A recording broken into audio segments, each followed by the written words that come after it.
질문. 너네는 앞에 있는 표현이 좋아? 뒤에 있는 표현이 좋아? 앞에 있는 표현. 너희들이 앞에 있는 거 좋아하면 수학 문제 내시는 분들은 항상 청개구리처럼 얘를 가지고 문제를 만들어요. 그럼 너희들은 저 뒷자리에 나와 있는 표현을 봤을 때 어머! A랑 B랑 같다는 얘기네 라고 결론을 내릴 수 있어야 된다? 없어야 된다? 있어야 한다. 되겠습니까? 네. 자, 여기까지 됐죠? 자, 그러면 이제 연산기호에 대한 얘기를 해보도록 하자. 왜? 집합의 연산을 배워야 되기 때문에 연산기호 좀 정리하고 가도록 하겠습니다. 자, 수학에는요, 공식적인 연산기호와 비공식적인 연산기호가 있어요. 자, 공식적인 연산기호에 속하는 게 바로 뭐냐면 너희들이 너무 잘 아는 더하기 빼기 곱하기 나누기야. 자, 이런 기호들은 전 세계 어디를 가나 똑같이 사용되지. 왜? 공식적으로 전 세계에 약속이 돼 있기 때문이에요. 되겠습니까? 자, 그럼 비공식적인 연산기호는 뭔데요? 너희들 수학 문제 풀다 보면 막 요런 거 나오는 거 본 적 있니? 없니? 막 이렇게 생긴 기호들 나오는 거 본 적 있지? 혹은 좀 더 발전해서 이런 기호, 이런 기호, 이런 기호 등등 이상한 문제들이 가끔 나와요. 이런 것들이 전부 다 비공식적으로 그 한 문제를 풀기 위해서 출제자가 야 이런 거 나오면 이렇게 사용할 거야 라고 정리해 놓은 걸 우리는 비공식적인 연산기호라고 해요. 그래서 예를 들면 이런 겁니다. 야 A 오퍼레이션 B라는 구조는 AB 빼기 3이라고 풀 거야 라고 이제 출제를 하는 거야. 그러면 얘는 뭐예요? 이런 기호 나오면 앞뒤 있는 거 곱한 후에 빼기 3하라는 얘기죠? 자, 그래 놓고 이제 너희들 보고 야, 얘 풀어볼래? 라고 문제가 나왔어. 그럼 너희들은 앞에 정의된 그대로 앞에 있는 거 곱하기 뒤에 있는 거 빼기 3 어머, 얘는 3이네? 라고 이런 식으로 풀 수 있다, 없다? 있다. 바로 요런 약속이 이 한 문제를 풀기 위해서 출제자가 만든 비공식적인 연산 기호가 되는 겁니다. 되겠습니까? 네. 여기까지는 이해되죠? 그런데 여기 나와 있는 이 4개의 기호는요. 수와 숫자 사이에 연결해서 계산하게 만들 때 쓰는 연산기호예요. 즉 얘는 수의 연산기호예요. 근데 우리는 이제 뭘 배운대? 집합의 연산을 배울 거래. 그치? 맨 위에 보니까 집합의 뜻과 표현, 집합의 연산 나오지? 자, 집합의 연산 기호가 선생님 따로 있습니까? 예, 따로 있어요. 바로 이렇게 생긴 애들이에요. 나중에 배웁니다. 합집합, 교집합, 차집합, 이어집합. 이렇게 C자 조그맣게 우측 상단에 쓰여지는 C자. 여집합이라고 불리는 애들이에요.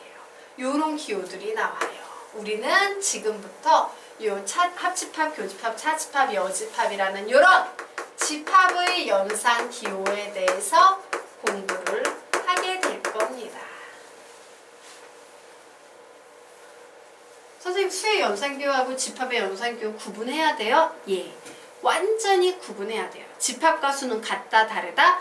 달라요. 개념이 완전 다르기 때문에 완전 구분하셔야 돼요. 자, 어쨌든 중요한 것은 수, 연산, 수의 결과는 항상 뭐만 나온다? 수만 나온다. 집합, 연산, 집합의 결과는 항상 뭐만 나온다? 집합만 나온다 라고 여기까지 정리를 해 놓으시기 바랍니다.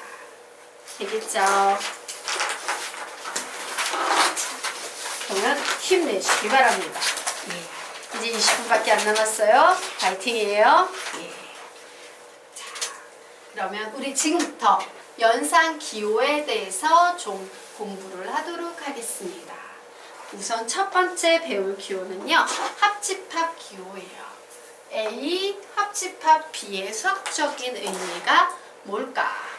A 합집합 B의 수학적인 의미가 뭘까요? 자, A 합집합 B를 보통 선생님들이 어떤 식으로 종종 설명을 하냐면 야, A 합집합 B는 모두 합한 거니까 이거 전부 다야 이렇게 설명을 해요. 요게 보통 A 합집합 B. 이건 필기하지 마세요. 예. 그리고 A 교집합 B라는 개념이 두 번째에 나와요. A 교집합 B. 얘를 보통 선생님들은 야 얘는 A와 B의 공통 부분이야 이렇게 얘기를 해요. 그런데 선생님은 이렇게 설명하지 않고 조금 더 세부적으로 나눌 거예요. 자, 이와 같이 집합이 나왔을 때요. 우리 이 부분에 있는 영역을 A만 영역이라고 앞으로 선생님하고 부르자. 이 부분에 있는 영역은 그럼 뭐라고 부를 건데? B만 영역. 그리고 요 사이에 끼어있는 부분은 A도 되고 B도 되지? A도 B도 영역이라고 부를 거예요. 무슨 영역이라고? 시작! A만 영역, B만 영역, A도 B도 영역. 한 번 더. A만 영역, B만 영역, A도 B도 영역. 얘들아, 선생님하고 수업할 땐 크게 대답해도 돼. 되겠니? 예. 말 많이 할수록 수학 잘할 수 있어요, 선생님은. 자, 여기까지 됐죠? 그래서 합집합은 선생님이 이렇게 표현할 거예요. 합집합은 A만 영역, B만 영역, A도 B도 영역 모두 다 포함하는 경우로서 수학에서 합집합의 의미는 오화라는 개념을 의미해요. 오화 또는 혹은 이런 표현이 있지? 오화가 바로 합집합이에요. 되겠습니까? 그래서 우리는 지금부터 이 문장을 4번 읽으며 암기할 거예요. 시작! 합집합은 오화, 오화는 합집합. 한 번 더. 합집합은 오화, 오화는 합집합. 한 번 더. 합집합은 오화, 오화는 합집합. 한 번 더. 합집합은 오화, 오화는 합집합. 외우셔야 합니다. 자, 됐죠? 그래서 얘는 뭐야? A 합집합 B는 A이거나 혹은 B이거나야. A이거나 혹은 B이거나. 결국은 전부 다네. 되겠습니까? 자, 반면에 교집합은요, 뭘 것 같아? 이제 눈치가 있지? 오화 하면 이제 반대말 AND예요. 교집합의 수학적인 의미는 AND예요. 그래서 얘는 뭐야? A인 동시에 그리고 B여야 돼. A이면서 동시에 B. 그게 바로 뭐예요? A도 B도 영역이 나오는 거예요. 되겠습니까? 그래서 여러분은 여기서 다시 얘를 암기해야 됩니다. 4번 읽으면 암기할 거야. 크게 읽으세요. 시작! 교집합은 AND는 교집합. 교집합은 AND는 교집합. 교집합은 AND는 교집합. 교집합은 AND는 교집합. 되겠습니까? 예. 요런 기호들이 있다. 그런데 묶여있네요. 요 합집합과 교집합이요. 자, 합집합과 교집합은요, 굉장히 좋은 기호예요. 얘네는 많이 나와도 우리에게 별 부담이 없어. 그러면 상대적으로 그 밑에 2개 묶여있지. 여집합과 차집합. 걔네는 좋은 기호 아닌가 보다. 걔네 무슨 기호 되겠습니까? 나쁜 기호들이에요. 얘네들이 나오면 집합이 어려워져요. 지저분해져요. 골치 아파져요. 되겠습니까? 예. 그래서 좋은 기호와 나쁜 기호가 있더라요. 자, 여기까지 됐죠? 그러면 이제 수학 문제가 가끔씩 어디에서 나오냐? 예, 이런 부분에서 나와요. 자, 봐요. 너희들은 이 앞에 있는 표현이 쉽니? 이 뒤에 있는 표현이 쉽니? 앞에 있는 표현이 쉽지. 그럼 출제자는 항상 앞으로 낸다, 뒤로 낸다? 뒤로 내요. 이 표현을 안 주고 너희들에게 뜬금없이 이런 표현을 던져줄 거야. 그럼 너희들은 이 표현을 가지고 얘로 바꿀 수 있어야 돼, 없어야 돼? 있어야 되겠지. 바꾸는 방법입니다. 이런 표현 나오면 이런 지저분한 거 다 지워. 그럼 뭐만 살아남아요? A. 뭐만 살아남아요? B. O와는 합집합. 끝. 이렇게 만드는 거예요. 다시 와우, 수학 문제를 푸는데 이런 수학적 표현이 만들어졌네. 지저분한 거 다 지우니까 A, AND는 교집합 B 이렇게 바꿀 수 있는 거예요. 되겠습니까? 예, 됐죠? 그러면 이제 나쁜 기호들에 대해서 좀 공부를 해보도록 하겠습니다. 예, 나쁜 여집합과 차집합에 대한 얘기를 좀 해보도록 하자. 자, 여집합을요, 잘못 가르치시는 수학 선생님들이 진짜 많아요. 자, 여집합은요, 예를 들어서 A의 여집합이라는 것은 어떤 영역이냐면 A가 있을 때 바로 이 부분이 A의 여집합이야. 그러다 보니까 수학 선생님들이 이 A의 여집합을 어떻게 가르치냐면요, 야, 전체 집합이라는 애야. 모든 집합이 살고 있는 가장 큰 인간들이 살고 있는 지구 같은 녀석이 전체 집합이야. 집합에서는 야 전체 집합에서 A의 여집합 구하시오라고 하면 전체 집합에서 A만 쏙 빼버리면 돼. 이런 식으로 가르치시는 분들이 계세요. 잘못 배우고 있는 거예요. 즉, 여기 C를 쓰는 거야. 우측 상단에 조그맣게 C. 이게 여집합이야. A의 여집합이에요. 그런데 이 A의 여집합이요. 전체 집합에서 A를 뺀 영역인 거는 맞는데 개념을 그런 식으로 잡으면 안 된다라는 거야. 자, 선생님이 위에 설명했죠. 합집합은 5와는 합집합. 교집합은 AND는 교집합. 그럼 여집합은 이랬더니까 빼기 이럴 거야? 아니잖아. 여집합의 핵심은 뭐냐면요. 부정이에요. 부정이 뭐야? 아니다라는 얘기야. 되겠습니까? P의 부정 이러면 P가 아니다라는 얘기야. 부정은 수학에서 두 가지 의미가 있어요. 부정, 정할 수 없이 해가 열나 많다 이런 의미가 있고요. 부정, 뭐뭐가 아니다 라는 의미의 부정이 있는데 여기에서의 부정은 뭐뭐가 아니다야. 즉 볼까? A의 여집합이라는 것은 A가 아니다라는 뜻이야. 그래서 A가 아닌 영역에 색칠하면 이런 빗금 나와요? 안 나와요? 나오는 거지. 전체 집합에서 A를 빼 이런 개념으로 접근하는 거 아니야? 자, 그래서 우리는 지금부터 엄청 중요한 개념입니다. 얘는 아까 건 4번씩 읽었다? 중요하니까 5번 읽으면 한 개 할 거예요. 시작! 여집합은 부정, 부정은 여집합. 여집합은 부정, 부정은 여집합. 여집합은 부정, 부정은 여집합. 여집합은 부정, 부정은 여집합. 여집합은 부정, 부정은 여집합. 자, 여기까지는 정리가 되십니까? 예. 그러면 이제 얘기를 해보도록 하자. 이 여집합은 뭐라 그랬어? A가 아니다 라고 그랬지. 그래서 선생님이 여기에 뭐라고 해야 돼? X는 A가 아니야 라고 이렇게 짝대기를 쫙 그어야 돼. 아니다 라는 표현 쫙. 이것이 아니다가 바로 뭐야? 부정, 여집합이 되는 거예요. 그래서 우리는 요 짝대기를요 여집합으로 표현해서 이렇게 표현하게 되는 거예요. 아니야! 이 표현이 바로 여집합이 되는 거야. 수학에서. 되겠습니까? 네. 이렇게 정리하시면 되겠다. 자, 그래서요. 여집합을 그릴 때는요. 항상 전체 집합은 이렇게 써요. 전체 집합 U라는 건데 보통 이렇게 씁니다. 전체 집합을 더불어 생각해요. 선생님 왜요? 이거 만약에 전체 집합 없으면 어떻게 그릴 건데? 무한히 펼쳐나가서 그림 그리기가 되게 그렇지? 그래서 전체 집합이 요따만해 이래서 요 안에만 색칠을 해서 전체 집합을 항상 더불어서 생각해 주게 됩니다. 되겠습니까? 네.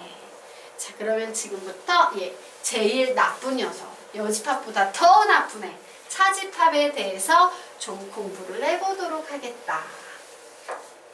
차집합이에요. 차, 합, 차. 차집합은요 기호로 마이너스처럼 써요.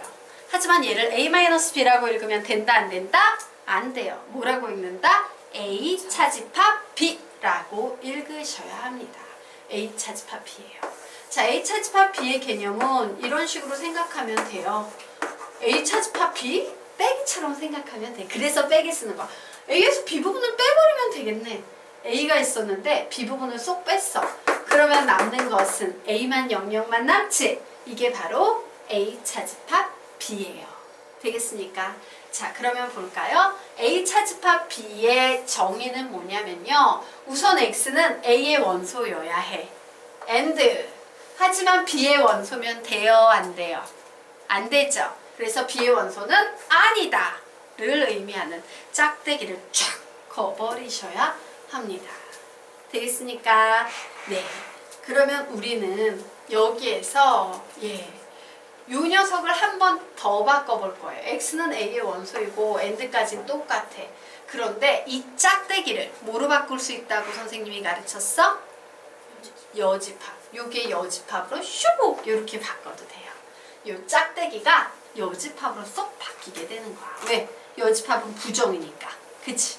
짝대기는 여집합으로 바뀌었어요. 그럼 보자. 여기에서 우리는 어떤 결론을 내릴 수 있냐면 A 차집합 B라는 것은 얘를 가지고 쓸 겁니다. 얘를 집합으로 표현하면 이렇게 중요하지 않은 거 다 무시해버리지. 살아남은 녀석만 씁니다. A, AND는 교집합, 그리고 B의 여집합. 되겠습니까? 그래서 요 식이 엄청 중요한 식이에요. 자, 왜 이 식이 중요한지 설명드리도록 하겠습니다. 집합의 연산 법칙을 여러분이 이제 배우게 될 거예요. 자, 질문 한번 해볼까? 자, 수의 연산 법칙이 있고 집합의 연산 법칙이 있어요. 수의 연산 법칙의 종류는 몇 가지가 있죠? 수의 연산 법칙은 세 가지가 있어요. 1. 예, 결합 법칙. 2. 분배 법칙이 제일 쉬운 법칙 아직 안 나왔어. 1번이 안 나왔어. 3. 교환 법칙. 이게 수의 연산 법칙이에요. 교환 법칙, 결합 법칙, 분배 법칙. 그럼 집합의 연산 법칙은 총 5가지가 있어요.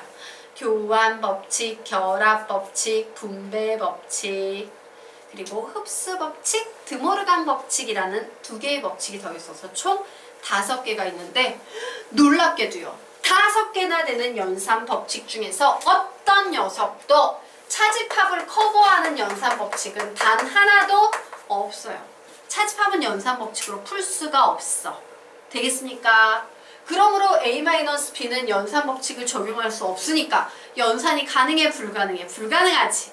그래서 얘를 우리는 무조건 A 교집합 B의 여집합으로 바꿔 푸는 거예요. 왜? 교집합은 굉장히 좋은 기호에 해당되기 때문에. 되겠습니까? 얘는 쓸 수가 없어서 이렇게 바꿔 푼다요. 그럼 우리는 이거 외워야 돼요? 안 외워야 돼요? 외우셔야 돼요. 엄청 중요한 개념인 거야. 얘가 없으면 차집합 문제는 하나도 못 풀어. 자, 그래서 우리는 지금부터 요 식을요 4번만 읽으며 암기하겠습니다. 시작! A 차집합 B는 A 교집합 B의 여집합. A 차집합 B는 A 교집합 B의 여집합. A 차집합 B는 A 교집합 B의 여집합. A 차집합 B는 A 교집합 B의 여집합. 되셨습니까? 네. 자, 그래서 이제요 이 녀석의 확장형 조금 보도록 하자. A 차집합 B의 영역이 A만 영역이다 라는 건 배웠지? 얘는 뭐로 바꿀 수 있다? A 교집합 B의 여집합으로 바꿀 수 있어요. 자, 그런데 얘는 이렇게 해석할 수도 있습니다. A 합집합 B에서 뭐를 빼면은 이런 그림이 나와? A 합집합 B에서 뭐만 빼면? B만 빼버리면은 이런 그림 나오지? 얘 A 합집합 B 전체에서 B만 쏙 빼면 저런 그림 나와요. 혹은요 A에서 뭐만 빼면 될까? A 교집합 B, 즉 A도 B도 영역만 쏙 빼버리면 저런 그림이 나와요. 그래서 A 차집합 B는요 해석하는 방법이 굉장히 다양하다라는 거야. 그래서 나쁘는 거야. 되겠죠? 그리고 이제 요 녀석을 풀어야 되는데 얘는 이렇게 설명할게요, 여러분. A 차집합 B가 있으면요. 이 차집합이 휘어지잖아? 그러면 뒤에 여집합이 하나 붙는 거야. 무조건. 차집합이 휘어지면 뒤에 여집합이 붙어요. 즉 이렇게 선생님 난 A 차집합 B만 하는데 얘는 대상이 되게 큰데요. 그냥 얘는 어떻게 푸시면 되겠습니까? A 합집합 B 합집합 C 교집합 A 교집합 B 교집합 C의 여집합. 막대기가 휘어지면 뒤에 혹이 붙는다. 이렇게만 기억을 해두시면 돼요. 아무리 대상이 길어도 항상 똑같이 사용한다.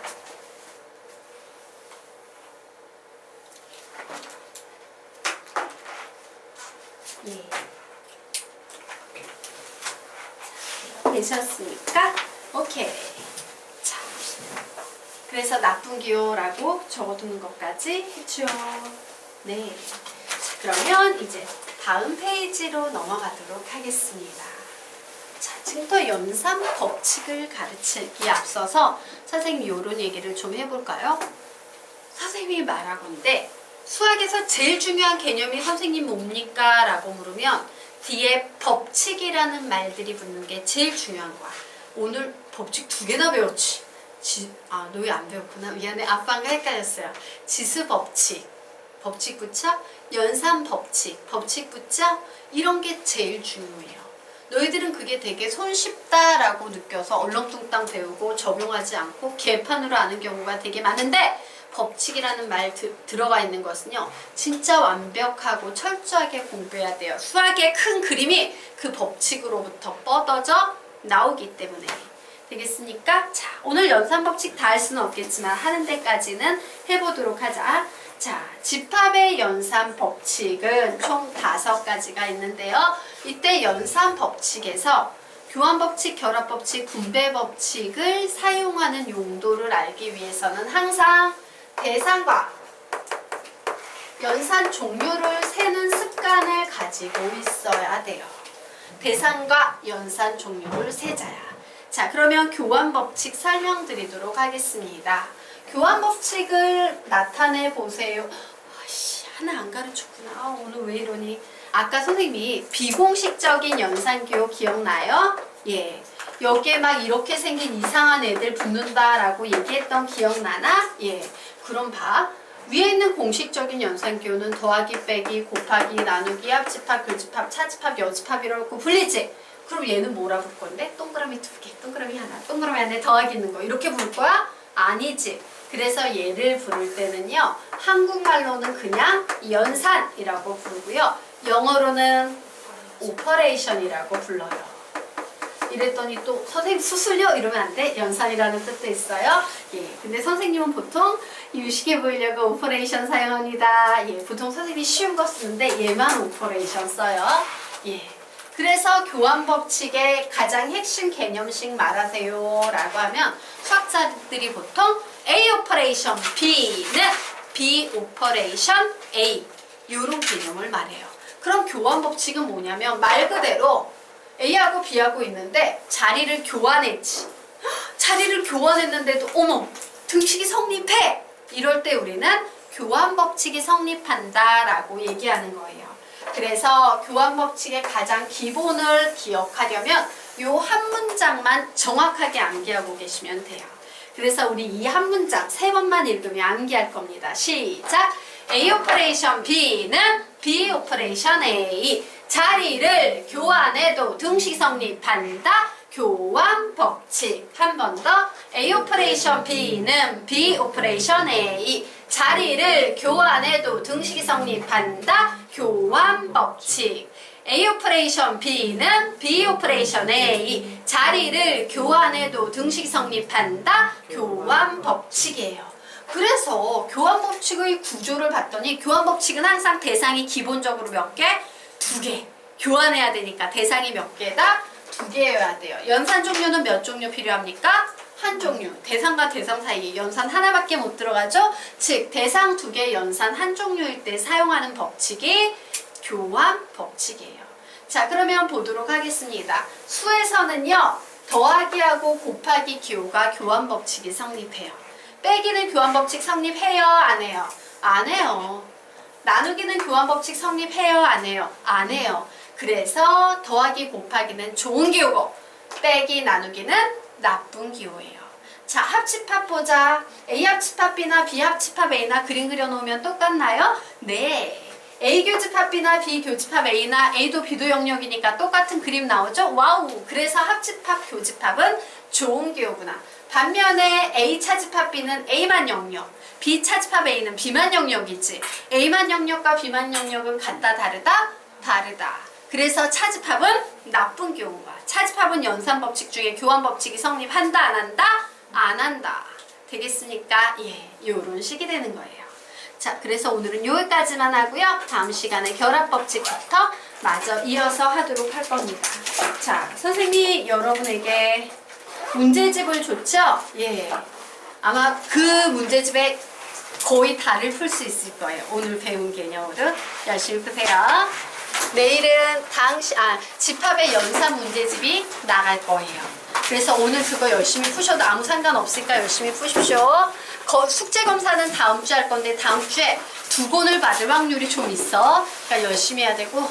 예, 선생님 수업료 납입 안내문에요. 중간에 연락을 좀 할 겁니다 라고 했어요. 수학 문제 어디까지 풀었는지 중간중간 연락할 거니까 좀 전화 받아라. 네.